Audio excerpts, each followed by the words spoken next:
বাংলাদেশ সহ বিশ্বের কোটি কোটি ফুটবল প্রেমীদের মতো ব্রাজিলের জয়ে উচ্ছ্বাসে ভেসেছেন দেশের ছবিজ অঙ্গনের তারকারাও। প্রথম ম্যাচে হতাশাজনক ফলের পর সমালোচনার মুখে পড়া ব্রাজিল হাইতিকে ৩-০ গোলে হারিয়ে দারুণভাবে ঘুরে দাঁড়িয়েছে। এই জয়ের পর সমর্থকদের মধ্যে ফিরে এসেছে নতুন উদ্দীপনা ও আত্মবিশ্বাস। ব্রাজিলের দীর্ঘদিনের সমর্থক জনপ্রিয় অভিনেতা জিয়াউল হক পলাশ ম্যাচের আগেই নিজের প্রিয় দলের জন্য শুভকামনা জানিয়ে ভিডিও বার্তা প্রকাশ করেছিলেন।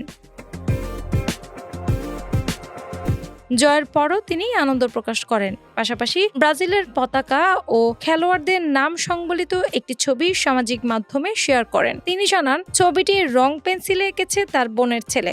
অভিনেত্রী জান্নাতুল সুমাইয়া হিমিও দীর্ঘদিন ধরে ব্রাজিলের সমর্থক। প্রথম ম্যাচের ফলাফলে তিনি হতাশ হলেও আজকের জয়ের পর দলের প্রতি তার আস্থা আরও বেড়েছে। সামাজিক মাধ্যমে ব্রাজিলকে অভিনন্দন জানিয়ে উচ্ছ্বাস প্রকাশ করেছেন তিনি।